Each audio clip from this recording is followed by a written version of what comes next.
a des difficultés pour identifier des cas d'usage d'IA générative au sein de son organisation? Vous pouvez lever la main si c'est votre cas. Je vois un certain nombre de mains qui se lèvent.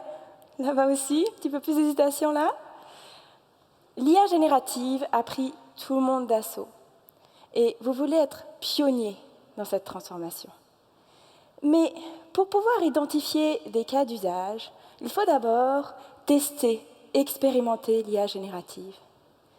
Aujourd'hui, nous allons vous montrer comment expliquer, tester, expérimenter l'IA générative avec l'ensemble de vos collaborateurs en utilisant PartyRock. À la fin de cette session, vous saurez comment créer une application d'IA générative en 5 minutes sans écrire une seule ligne de code.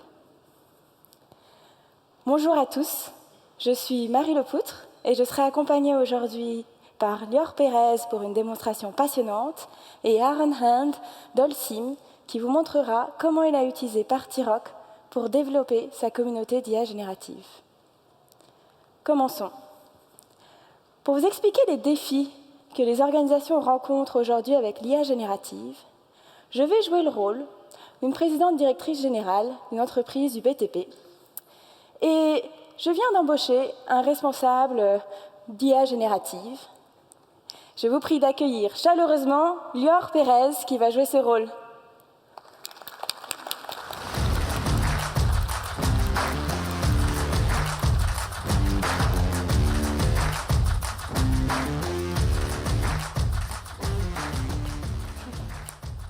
Bienvenue Lior, merci. Oui. Bonjour Marie, bonjour à tous. Eh bien, Marie, est-ce que tu peux en dire un petit peu plus à l'assistance à propos de mon rôle de responsable de GenAI et ce que tu attends de moi? C'est très simple. Je suis persuadée que l'IA générative, c'est l'avenir et je veux absolument que nous soyons pionniers dans cette transformation. Alors, ce que j'ai fait depuis que je suis arrivé dans l'entreprise de Marie, c'est que j'ai cherché à identifier des cas d'utilisation qui sont impactants pour le métier. Et donc, pour faire ça, je suis allé voir différentes personnes au sein de l'entreprise et je leur ai demandé en quoi est-ce que l'IA générative va révolutionner votre domaine. Donc, j'ai commencé par aller voir des responsables d'usines et dans les usines, on m'a répondu que ce qui était intéressant pour eux, c'est de piloter automatiquement leurs équipements de production. Alors, j'ai été également voir des gens du service commercial. Et au service commercial, ce qui les intéresse, c'est de prévoir les ventes sur le prochain mois. Et enfin, j'ai été voir aussi des gens de la communication interne. Et à la com interne, ils passent beaucoup de temps à rédiger des newsletters et ils souhaiteraient pouvoir automatiser cette tâche. Donc Marie, est-ce que tu valides ces cas d'utilisation ? Merci pour ce premier retour. Je connais bien ces 3 projets, mais en effet, je ne suis pas convaincue que l'IA générative soit la solution pour ces 3 projets. Et vous, qu'en pensez-vous ? Pensez-vous que l'IA générative soit la solution pour ces 3 projets ? Si vous pensez que c'est le cas, vous pouvez lever la main. Je vois quelques mains qui se lèvent ici. Lior, j'ai l'impression que nous ne sommes pas tous d'accord. Peux-tu nous en dire plus ? Alors, en effet, je pense que tu as raison d'avoir quelques doutes. Ce qu'il faut bien voir, c'est que l'IA générative ne remplace pas les technologies d'IA, que je vais appeler l'IA traditionnelle, et en particulier le machine learning de manière plus générale. C'est une technologie qui vient compléter les technologies dont on disposait déjà avant. Donc si on prend les exemples qu'on a à l'écran, prévoir les ventes sur le prochain mois. Donc ça, c'est le cas d'utilisation du service commercial. Eh bien, prévoir les ventes sur le prochain mois, c'est un cas d'utilisation qu'on sait déjà très bien résoudre avec du machine learning traditionnel. Si on prend en revanche le cas d'utilisation de la communication interne, eh bien, générer des newsletters à partir de quelques instructions, là, c'est vraiment un cas d'utilisation typique de l'IA générative. Merci Lior, c'est déjà beaucoup plus clair. Et je comprends que tu as un premier défi à relever, c'est d'expliquer ce qu'est l'IA générative à l'ensemble de tes collaborateurs. J'espère que tu as des idées. Alors, effectivement, AWS a développé PartyRock justement pour ça, pour pouvoir expliquer l'IA générative. On en parlera un petit peu plus en détail au cours de cette session. Mais avant ça, est-ce que tu peux nous expliquer en quelques mots ce que c'est que l'IA générative? Alors, qu'est-ce que l'IA générative? L'IA générative, c'est une forme d'intelligence artificielle qui permet de créer et d'analyser du contenu, comme des textes ou des images, comme celle-ci, qui ont été créées avec une seule phrase donnée en instruction à Amazon Bedrock, qui fait appel à des modèles d'IA générative. La licorne a été créée avec le modèle Titan d'Amazon, et le data center a été créé avec le modèle Stable Diffusion de Stability AI.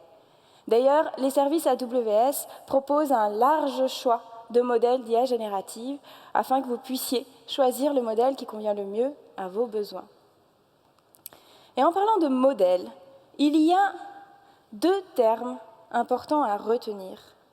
Le premier, ce sont les modèles de fondation.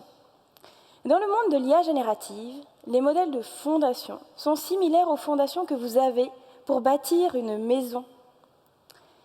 De la même manière, vous allez utiliser vos modèles de fondation pour bâtir vos applications d'IA générative, pour faire des tâches plus spécifiques. Mais qu'est-ce qu'un modèle? Un modèle, c'est un outil capable de répondre à une instruction que vous lui donnez, après lui avoir montré une quantité massive de données. C'est ce qu'on appelle l'entraînement. Une fois entraîné, vous utilisez votre modèle de fondation comme point de départ pour faire des tâches plus spécifiques. Le deuxième terme qui est important à retenir, ce sont les grands modèles de langage, aussi appelés LLM, qui vient de l'anglais Large Language Model. Les grands modèles de langage sont des modèles de fondation. Et en effet, dans le domaine du traitement du langage, on a à disposition des grandes quantités de données. Les modèles d'IA générative sont des grands modèles de langage qui permettent de générer du texte et des images à partir de textes. Maintenant que nous avons vu ces 2 termes importants, je vous propose que nous comprenions mieux quelle est la différence entre les modèles de fondation qui permettent de faire de l'IA générative et les modèles de machine learning qui permettent de faire de l'intelligence artificielle depuis plus longtemps. Lior, peux-tu nous en dire plus sur ce sujet? Alors, oui, effectivement, on va essayer de comprendre la différence entre les modèles de GenAI, d'IA générative, et les modèles de machine learning. Alors, on va commencer par regarder comment on entraîne un modèle de machine learning. De manière générale, un modèle de machine learning, ça s'entraîne spécifiquement pour chaque tâche. Donc, vous avez une tâche, et pour chaque tâche, vous allez créer un modèle, ou vous allez utiliser un modèle. Pour créer un modèle de machine learning, on va commencer par collecter un jeu de données spécifiquement pour la tâche sélectionnée. On va ensuite entraîner le modèle, puis mettre le modèle en production, donc déployer le modèle. Donc ce qu'il faut retenir, c'est que dans le machine learning traditionnel, on a un modèle pour chaque tâche. Dans l'IA générative, les choses se passent un petit peu différemment, puisqu'en fait, on va travailler avec des modèles de fondation, comme l'a expliqué Marie, et ces modèles de fondation vont servir à différentes tâches. Donc, on va avoir un jeu de données qui est extrêmement, qui est très gros, hein, qui est un jeu de données massif, hein, qui va servir à l'entraînement du modèle de fondation, et ce jeu de données va être tellement grand qu'il va contenir les informations nécessaires pour pouvoir réaliser plusieurs tâches différentes. Par contre, vous allez devoir adapter ce modèle de fondation à votre application. Donc il y a un effort à faire qui se trouve en aval du modèle. Donc ce qu'il faut bien retenir, c'est que l'IA générative ne remplace pas le machine learning traditionnel, c'est une technologie qui vient en complément pour un certain nombre de tâches. Alors ce que je vous propose maintenant, c'est qu'on regarde de manière un petit peu plus détaillée comment fonctionne un modèle de fondation. Et on va regarder le cas spécifique des modèles de langage. Alors, de manière générale, un modèle de langage, ça va être un modèle qui va chercher à compléter une séquence de mots. Donc, vous avez une séquence de mots comme, par exemple, les élèves ouvrent l'heure, et vous allez demander au modèle de prédire le mot le plus probable pour compléter cette séquence. Si vous vous focalisez sur le mot « ouvre », alors qu'est-ce qu'on peut ouvrir? On peut ouvrir des yeux, On peut ouvrir des bouches, des cadeaux, des fenêtres. Et on sent bien que les élèves ouvrent leurs yeux. Ce n'est pas forcément la manière la plus probable de compléter la séquence de mots.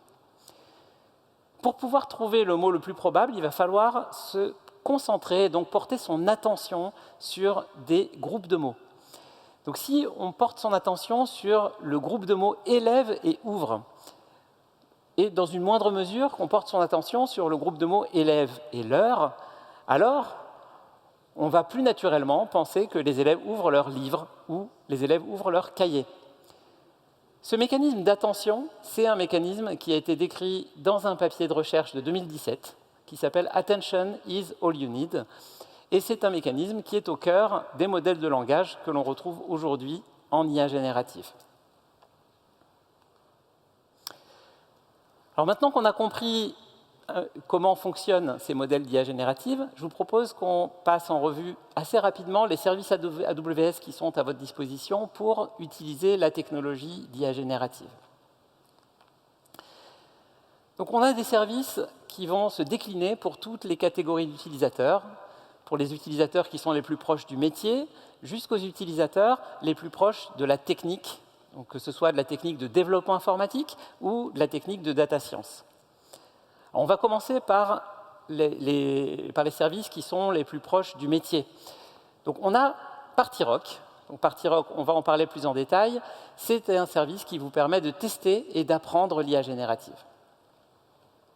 Ensuite, on a Amazon Q, donc qui est une suite de services qui sont des solutions prêtes à l'emploi, toujours pour les acteurs du métier, pour pouvoir utiliser l'IA générative dans vos entreprises et dans vos organisations. Troisième type de service, si vous êtes développeur. Si vous êtes développeur, vous voulez tirer parti de modèles de fondation existants, et donc vous pouvez utiliser Amazon Bedrock. Et enfin, si vous êtes data scientist, si vous voulez construire, pré-entraîner, affiner des modèles de fondation, alors vous pouvez utiliser SageMaker, qui est donc la plateforme de machine learning d'AWS. Je vous propose maintenant qu'on se concentre sur PartyRock, qui est donc le service qui vous permet de tester et d'apprendre l'IA générative. PartyRock, c'est un outil qui va vous permettre de construire votre application d'IA générative en quelques clics, sans écrire une seule ligne de code. C'est accessible à tous, soit vous créez un compte, soit vous utilisez un compte existant sur Amazon, Google ou Meta. Et PartyRock fonctionne avec un ensemble de modules que vous glissez et déplacez sur l'interface. Vous avez des modules de données d'entrée et des modules de génération de contenu qui font appel à Amazon Bedrock, qui derrière appelle des modèles d'IA générative. Vous avez 3 modules de génération de contenu. Le premier, c'est la génération d'images. Le deuxième, la génération de texte. Et le troisième, c'est la génération de chatbots. Lorsque vous créez une application d'IA générative, il y a une notion importante à comprendre, c'est le prompt engineering. Alors, qu'est-ce que le prompt engineering? Sûrement un terme que vous avez déjà entendu. Le prompt engineering, c'est la façon dont vous rédigez les instructions que vous donnez au modèle d'IA générative pour qu'il puisse faire les tâches que vous souhaitez. Laissez-moi vous poser une question. Qui n'a jamais eu besoin d'une petite aide pour trouver le cadeau pour un de ses proches avec son anniversaire qui arrive dans quelques jours? Si c'est votre cas, vous aussi, de temps en temps, vous avez un peu de difficulté à trouver un cadeau, trouver des idées. N'hésitez pas à lever la main. Ah, je vois que je ne suis pas la seule. Merci, ça me rassure. La semaine dernière, je devais trouver un cadeau d'anniversaire pour ma fille et je dois dire que j'étais un peu en manque d'inspiration. Alors, je suis allée voir Amazon Bedrock et je lui ai demandé, je lui ai donné une ligne d'instruction. Donne-moi une liste de cadeaux d'anniversaire pour ma fille. Je dois dire que j'ai été un peu déçue du résultat. J'ai obtenu une liste très variée, pas tellement spécifique. Une voiture, un canapé, une glace. Et bon, ma fille a 7 ans. Alors, pourquoi ça? Eh bien, il faut savoir que les modèles d'IA générative n'ont pas de contexte. Ils ne savent pas que ma fille a 7 ans. Alors, j'ai réitéré.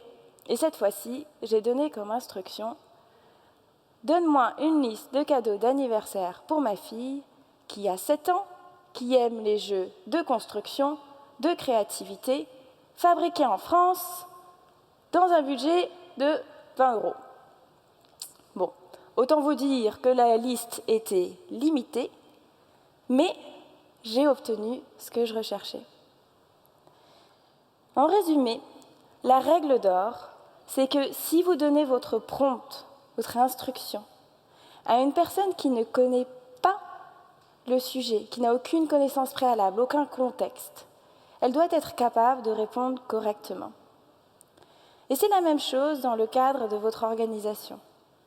Vous devez donner du contexte à votre application d'IA générative si vous voulez que votre application, donc le modèle d'IA générative, puisse répondre dans le cadre de votre organisation. Je vous propose maintenant que nous voyions ça en pratique avec une démonstration sur PartyRock. Imaginons que nous sommes au département marketing et nous avons des équipes qui passent plusieurs heures à rédiger des emails promotionnels pour le lancement de leurs nouveaux produits EcoPact dans le monde. Eh bien, nous allons créer une application d'IA générative sur PartyRock qui va rédiger ces emails promotionnels pour nos équipes du marketing. Pour accéder à PartyRock, c'est simple, vous allez dans votre navigateur et vous tapez partyrock.aws. Une fois que vous êtes sur cette page, vous cliquez sur Build Your Own App et là, vous indiquez en langage naturel ce que vous voulez que votre application fasse. À partir d'un nom de produit, rédige un mail pour promouvoir ce produit. Vous cliquez ensuite sur Generate App et là, vous allez avoir une première version de cette application que vous allez pouvoir enrichir en modifiant, supprimant certains modules et en changeant les prompts. Alors, voyons ce que nous avons obtenu. Un module nom de produit, un module de données d'entrée, l'email promotionnel, un module de sortie discussion. Pas forcément nécessaire, on n'a pas besoin de discuter sur l'email en question. On va commencer sur quelque chose de très simple. Un module d'entrée nom de produit, un module de sortie email promotionnel. Allons voir maintenant dans le prompt de cet email promotionnel. Rédiger un mail percutant pour promouvoir le produit suivant et on fait appel au module d'entrée nom du produit. Voilà, un prompt simple, spécifique, qui va nous permettre de tester cette première version. Mettons le nom de notre produit, béton prêt à l'emploi EcoPact, et nous allons pouvoir voir la génération de ce premier email.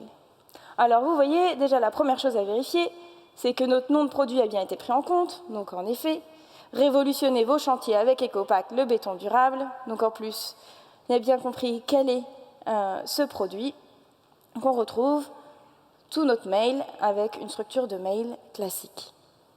Donc c'est très bien, ça nous donne une première version de mail, mais maintenant nous allons l'enrichir. Et pour ça, nous allons créer d'autres modules d'entrée. Le deuxième module d'entrée que nous allons créer, c'est un module d'entrée de langue, parce que c'est un lancement mondial, donc on voudrait pouvoir rédiger ce mail dans différentes langues. Le troisième module que nous allons créer, c'est le nom de l'entreprise. Parce que je ne sais pas si vous avez remarqué, mais dans le premier mail, il n'y avait aucune mention du nom de l'entreprise, ce qui est un peu dommage. Le quatrième module, ça va être le pays cible que nous allons utiliser par la suite. Je vous expliquerai ensuite. Alors maintenant que nous avons ces nouveaux modules de données d'entrée, nous allons de nouveau dans le prompt de notre email promotionnel que nous allons changer. Donc on indique « Ce produit est commercialisé par l'entreprise suivante » et nous allons faire référence à la donnée d'entrée nom d'entreprise. comme ceci. Ensuite, nous allons demander à ce que le mail soit rédigé dans la langue que nous indiquons aussi dans le module d'entrée. Donc il doit être rédigé dans la langue suivante, et voici la référence au module d'entrée langue.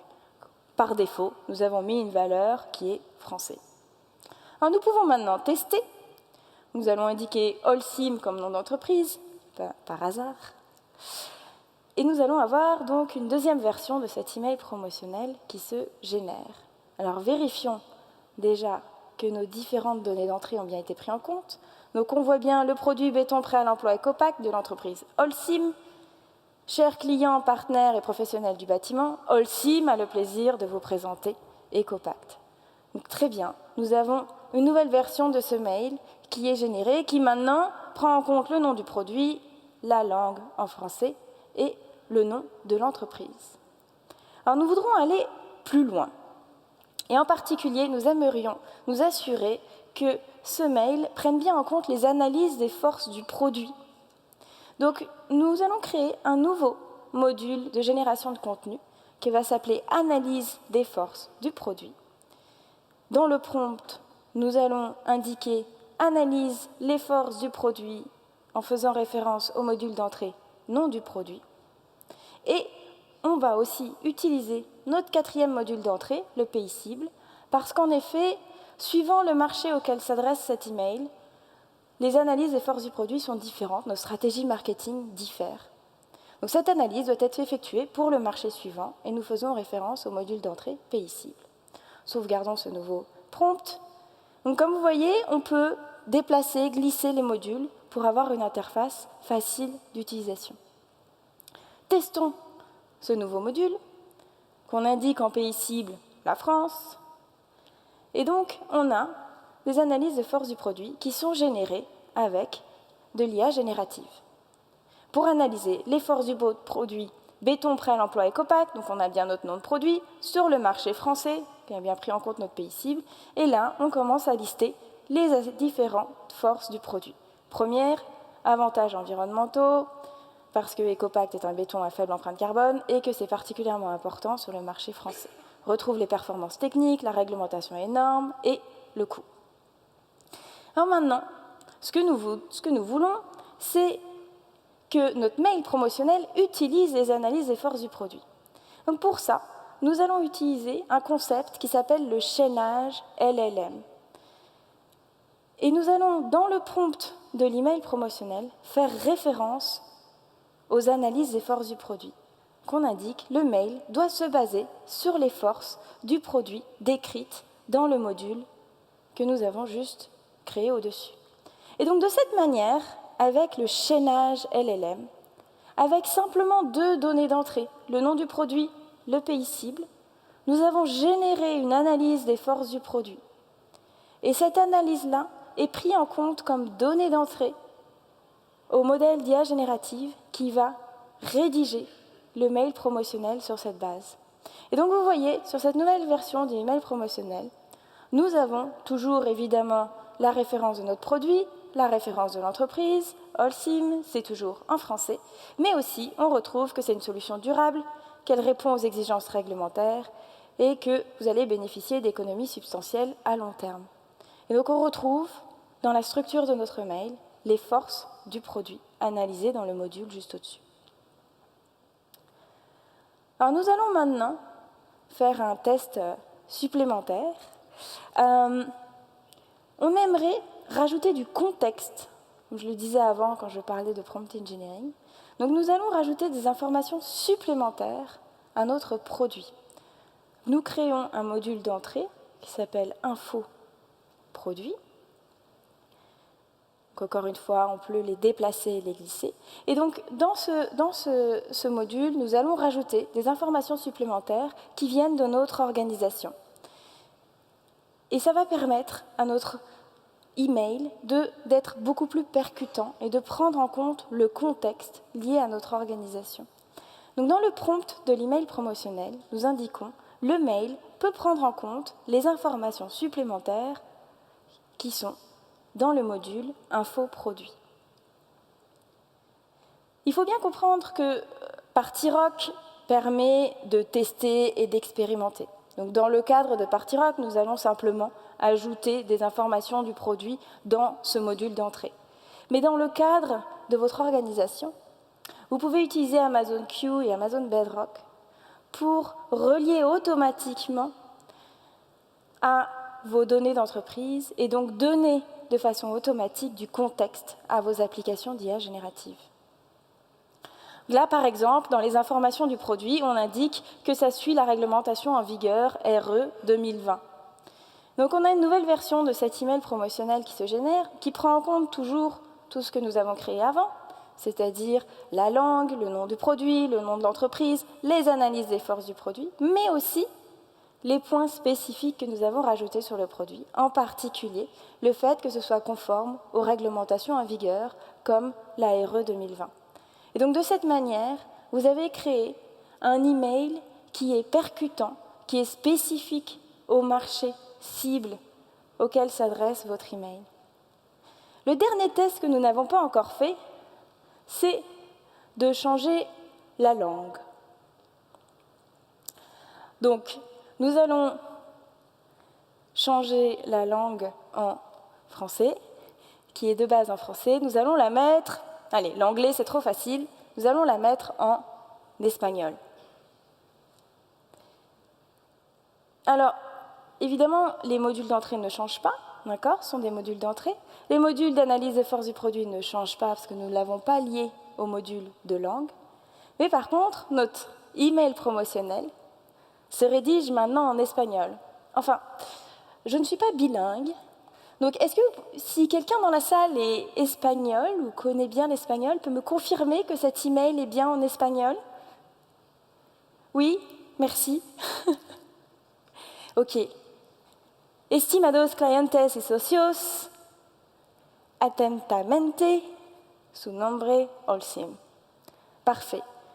Donc nous avons en effet vérifié que notre email est bien capable d'être rédigé en différentes langues. Maintenant que nous sommes satisfaits de notre application, nous cliquons sur Make Public and Share et de cette façon, nous obtenons un lien que nous allons pouvoir partager à nos collègues qui eux-mêmes vont pouvoir l'utiliser et l'améliorer pour pouvoir la partager de nouveau. C'est ce qu'on appelle le remix. Donc vous avez vu, en quelques minutes, nous avons pu créer une application d'IA générative qui rédige automatiquement des mails promotionnels pour le lancement d'un produit sur PartyRock sans écrire une seule ligne de code. Je vous prie maintenant d'accueillir chaleureusement Aaron Hand d'Holcim.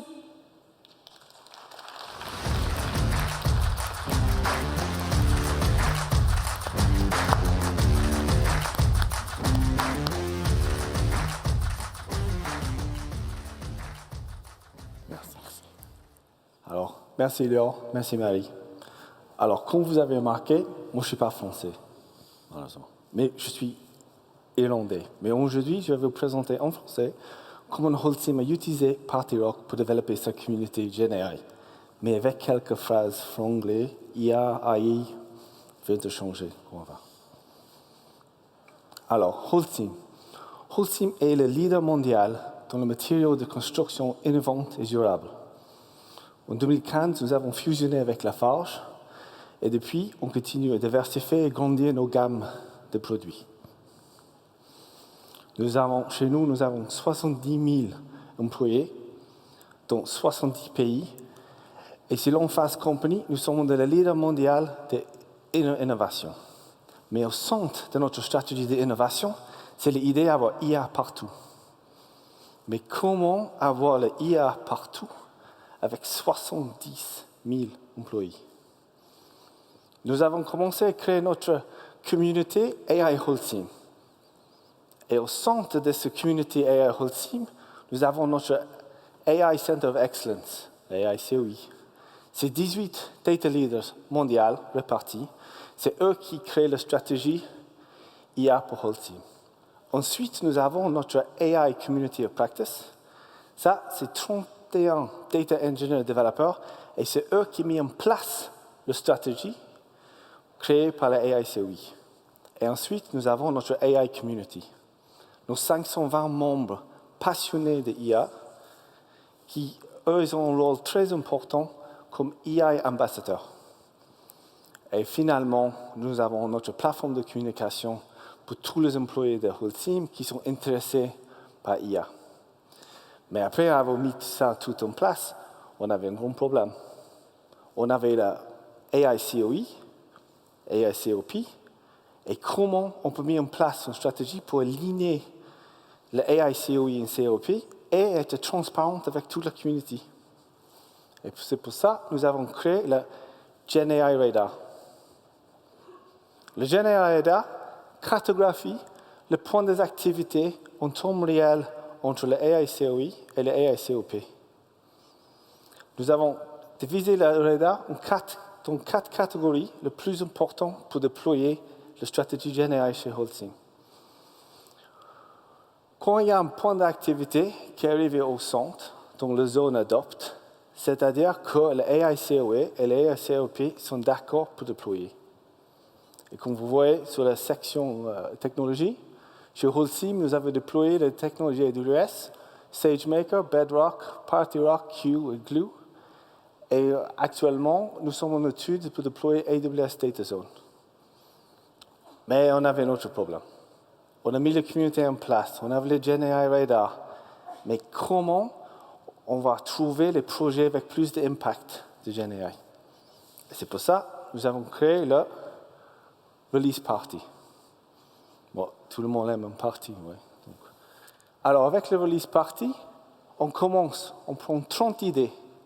Et ces idées viennent de spécialistes de métier qui sont partis de AI Whole Team. Et on prend 2 ambassadeurs de notre AI Community. Et pendant 2 heures, ils vont travailler ensemble, utilisant PartyRock, pour bien capturer les idées, mais aussi montrer à des gens qui ne sont pas, on va dire, qui ne viennent pas de domaine technique, comment GenAI pour révolutionner le travail. À la fin de Business Use Case Party, le AICOE et COP, ils vont choisir 20 projets qui vont passer à la prochaine étape, le Innovation Day Party. Pendant le Innovation Day Party, on va ajouter 2 experts qui viennent de notre AICOE et COP, des experts développeurs. Et eux, ils vont passer une demi-journée ensemble pour bien raffiner ou affiner les idées, des idées qui vont arriver. À la fin de l'Innovation Day Party, encore le AICOE et COP, ils vont revoir tous les projets et ils vont sélectionner que 12 projets. Chaque fois, on sélectionne que les projets qu'on voit qu'ils ont plus d'impact ou qui sont très transformatifs pour le business. Et la Hackathon Party, on va ajouter un membre de AICOE, on va ajouter un autre membre de AICOP, et ce membre de AICOP, c'est quelqu'un qui est un spécialiste de métier, selon le projet. Par exemple, ça peut être un data scientist, ça peut être un expert développeur en Python, et eux, ils vont passer 2 jours ensemble à créer un POC. Il y a 2 semaines, on a eu nos premières hackathons parties, et maintenant on a 12 projets qui sont en cours de mise en production. Mais grâce à la Release Party, chose qu'on a vue, on a une meilleure collaboration entre les acteurs de différents projets. Le spécialiste de métier, le ingénieur, le project manager, et on a une livraison beaucoup plus rapide. Mais les choses que nous avons remarquées qui est le plus important, c'est grâce à PartyRock, on a réussi à créer un produit qui correspond aux attentes des utilisateurs. Chiffre clé. Dès aujourd'hui, la community AI Whole Team, c'est le premier site Internet au sein de Whole Team. Il y a 3000 vues pages par jour. Mais pour nous, la chose la plus importante, depuis 2 semaines, on a 12 projets en GenAI en cours de production. Merci à vous tous.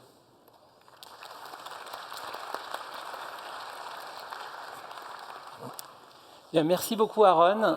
Pour nous, c'est vraiment super de voir comment Whole utilise PartyRock pour aligner les idées en IA générative avec les besoins du métier.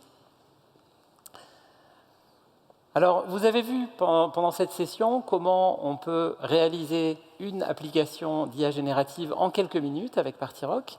Vous avez vu aussi que PartyRock vous permet